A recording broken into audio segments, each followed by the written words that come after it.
So dysmenorrhea workup involves you doing a great workup, taking a good history, doing a good physical examination, probably more thorough than an average OBGYN's workup actually, because you know as a primary care how to do a full physical, and you usually take the time to do that. Even taking a full history is really important.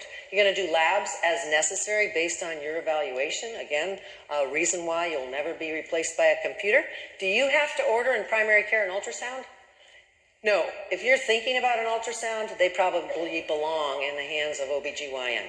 So it's usually not in your wheelhouse in primary care unless you have a super specialty in women's health, and maybe it will be something that's in your wheelhouse, or you develop that expertise. So pain management. Heat can help. Local heat can help. Exercise, not during the pain, obviously, but exercise overall can help menstrual cramping over time, especially for primary. And also NSAIDs. The sooner they're started, the more round the clock they're taken. With what? They should always be taken with food. That's certainly fair game on an exam question. If they have a history of GERD or ulcers, then it may be inappropriate for you to use NSAIDs. Now, combination is often typical. I talked about that with you. And pretty much any birth control pill can be used. Get it on board. Sometimes within a few months, patients are better and you can wean them off the NSAIDs. Other times they have to take both for a while until the menstrual periods, which aren't really menstrual periods on the pill, they're just withdrawal bleeding, get better, lighter, and then they can stop the NSAIDs. Women who take birth control pills do not have menstrual periods. So when they bleed, it's just withdrawal bleeding. There's such a common misconception among our patients. So make sure they understand the only reason they're bleeding is because they stop the actual pills they're taking. So just FYI. Now, you could also utilize an intrauterine contraceptive. Which ones could you use? The hormone-containing intrauterine contraceptives, and they have names like Mirena for moms. That's how I remember it. Mirena for moms. It's a little bigger than the smaller one for women that haven't had babies. And what do we call the one for babies, for women that haven't had babies yet? I almost said women that are babies. Well, you know, if you have a low pain threshold, it might actually be more comfortable to have the little one put in. What do we call that? Kyleena. And the way I remember that is Kyleena is for kids, as in women that haven't had babies yet. So it just fits into that smaller uterus easier, and it fits through the cervix a little bit easier because it's that much smaller. How long are they good for? 5 years. The new generation, even the smaller new generation, is good for 5 years, whereas the earlier generation was only good for 3. 5 years, is that a long time in the life of a woman of reproductive age, especially a teenager? It's incredible. So that also can help if there's some reason that we can't give combination pills. If they don't get relief, whether it's primary or secondary, what are you going to do? Probably not call Ghostbusters, but send them to OBGYN. So that's, again, a reason why in primary care you're a safe provider when you know when to hold them, when to fold them. So let's just look at this case. What choices are most consistent with a 28-year-old who has primary dysmenorrhea? Let's take a look. Choose all that apply. Dysmenorrhea since menarche. Is that consistent with primary? Yeah, that looks correct. How about number 2, OBGYN referral is appropriate? Not right away. Let's hold off on that one. How about dysmenorrhea is getting worse over time? That's secondary, and we're looking for correct answers related to primary, so let's not circle that. How about number 4, NSAIDs and or oral contraceptives usually relieve symptoms? That sounds good, so let's see. The answers are number 1 and number 4, which is pretty much what we thought. So good job. Make sure you remember during the exam that there are 2 types of dysmenorrhea, and make sure you're looking for the right answer. And if you're looking for incorrect answers, really be careful. Like, I'm a biter. I am likely to miss questions that ask the wrong answer, as you experienced yesterday. So be really careful. How many of you read questions quickly? Be really, really careful if you're that kind of person. So polycystic ovary syndrome is very common. It's a reproductive endocrinopathy, and recently we've realized how many women are affected, as many as up to 20% of women. And the higher your population is in terms of higher percentage of patients with obesity, the more you're going to see it. It's an independent risk factor, obesity. And what we now know is the majority of women with PCOS have underlying insulin insensitivity, which then, as we all know, leads to insulin resistance. And that's really what drives this condition and causes the symptoms that we see. So that's kind of a new understanding as of the past decade or so. So what are the symptoms? You can profile your patient. They walk in and they say to you, I never know when I'm going to get my period. Never know. And every single time I have a period, I have no idea what it's going to be like. That's the classic history. And how upsetting is that to patients? They skip months, they skip weeks, they get a spot of bleeding one time, and they get like a full-blown period the next time. How upsetting is that to patients? It's very upsetting. And it also happens to be that these patients tend to be very emotional anyway. We know now that's part of PCOS. We used to think it was just in reaction to the symptoms. Now we know it's part of the actual condition. So we also see very erratic periods, and sometimes even long periods without any bleeding. You can also see a lot of acne and abnormal hair growth, and they don't grow out of it. You know, in teenagers, often they have it for a few years, and then they finally grow out of it. Patients with PCOS don't grow out of it, and sometimes it gets worse over time. So you're always going to kind of, hone in on that. And how are you going to diagnose it? Basically, Rotterdam's criteria. And that was a meeting that was held in Rotterdam in the Netherlands in 2004. And the criteria are, if they have irregular cycles, if they have hyperandrogenism, remember what that is? It's this or both. Acne and or abnormal hair growth or both. Those are the symptoms of hyperandrogenism. Sometimes you can even see male pattern baldness, especially in older women. Older, usually over 30 years of age in this context. And the other criteria that's used, which probably won't pertain much to you in primary care, is cysts on the ovaries. Are you going to order ultrasound to check cysts on the ovaries? Probably not, unless you're really into women's health. But you already have the diagnosis if you have 2 out of 3. So you don't need to do the ultrasound. And in fact, some women that are normal that don't have PCOS have cysts on their ovaries. So it was added as a criteria to just include more patients, but it's not essential to do. Whew, that's good. So when you look at this list, this is very sobering because PCOS is a cardiometabolic ticking time bomb. These patients are at greater risk for diabetes, for heart disease, for female cancers, especially uterine cancer, and for infertility problems. So the good news about recognizing these patients when they're young is you can give them all kinds of proactive counseling and support and also good management to help them be lower risk for these complications. And that's the beauty of making the diagnosis early, whereas decades ago, that didn't happen. We had very little awareness around these complications. So what are you going to do for a workup? You're like, oh my gosh, that's a lot of information for a pre-lunch talk. What I'm going to suggest to you is if you have patients that have very minimal coverage in terms of health insurance or maybe none, you don't have to do a huge workup. You should probably have a sense of whether their blood sugar is okay or not. You should probably have a sense of whether their cholesterol is okay or not. But you don't have to spend a massive fortune on a huge lab workup if they have no resources financially. So this is from the experts in reproductive endocrinology saying this to you. It's not my opinion. However, if they do have great health insurance, which I have a dream everyone will have someday soon, then you can do more testing. Obviously, vital signs are important. These patients are at high risk for bullet number 3. And what is bullet number 3? Pregnancy. If you don't ovulate every month, might you take some chances? Heck yeah. So you need to be very careful when you see these patients to make sure they're not already pregnant. And so that's got to be always on your radar. And also always be checking to make sure they don't have anemia, because that's even linked now to PCOS. Very late breaking. You won't see that on the exam. Very late breaking. How about hormone testing? You're like, oh man, that's a complicated slide. If you are worried about a virilizing tumor, then you're going to want to check testosterone. But if they don't have good health insurance, don't worry about it.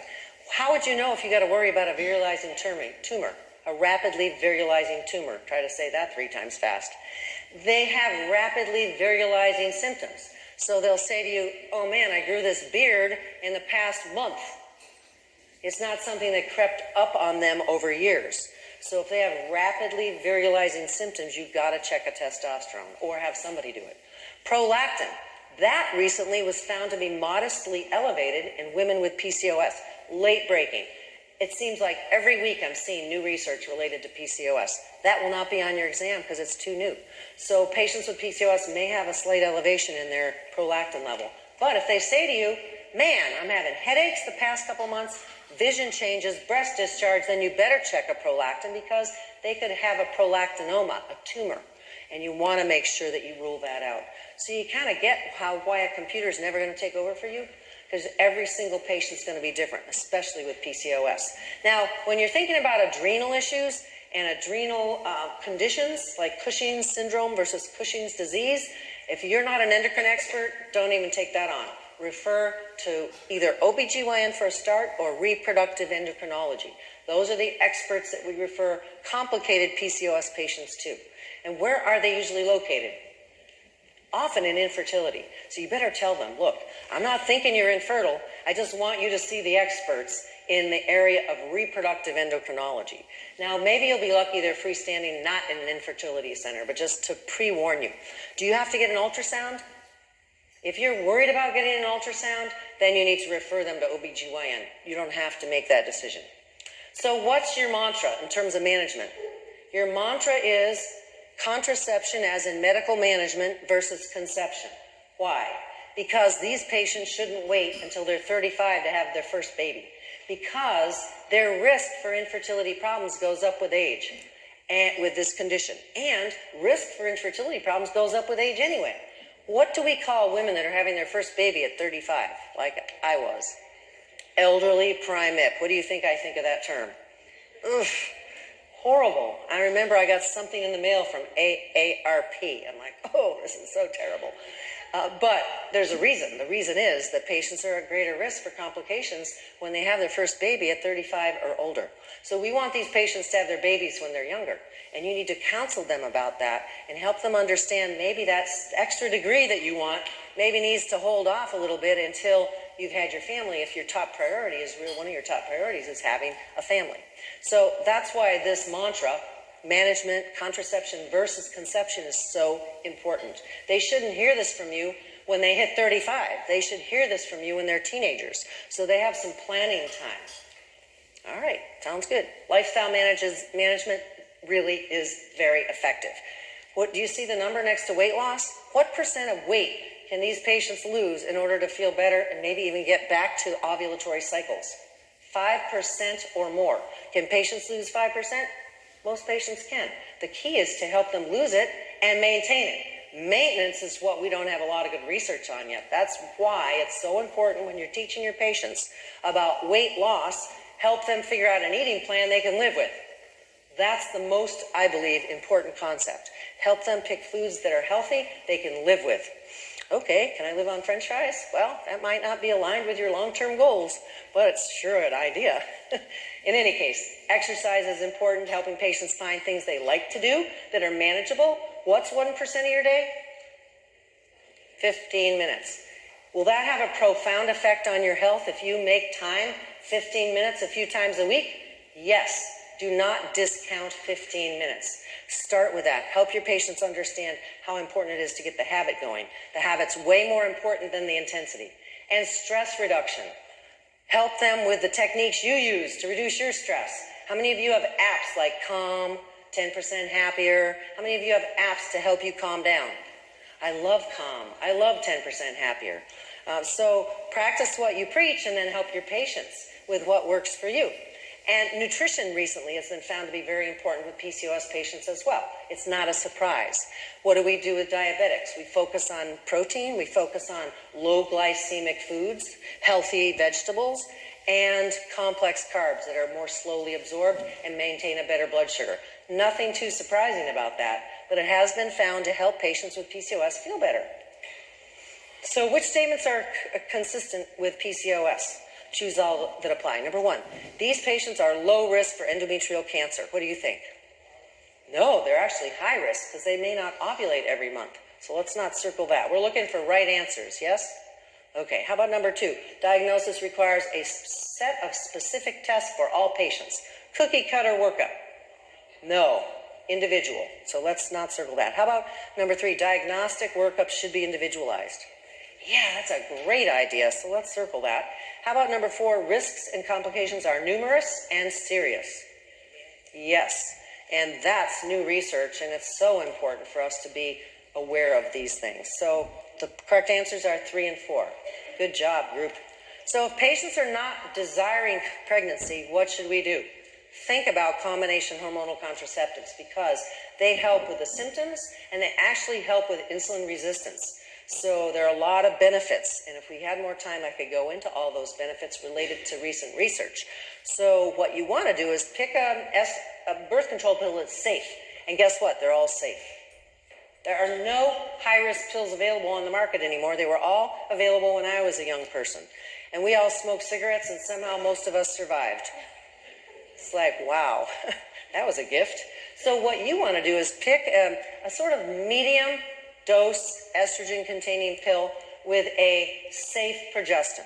So I've included my favorites based on the research that's out there. And so a medium dose would be about 30 micrograms of estrogen, and the safest progestin appears to be levonorgestrel. And how do you find a list of all those pills? You download the free app, Monthly Prescriber's Reference, MPR, and you look for the charts of all the medications, including charts of birth control pills. And you can pick all the pills that contain levonorgestrel, and you can see all the doses of the estrogen. Super easy.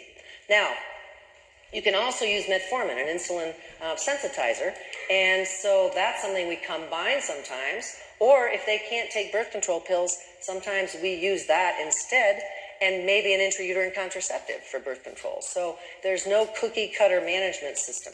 And sometimes we use a combination. So oral contraceptive selection, I added this slide to help you make decisions. Pretty much with most patients, you can pick any birth control pill and it's going to work.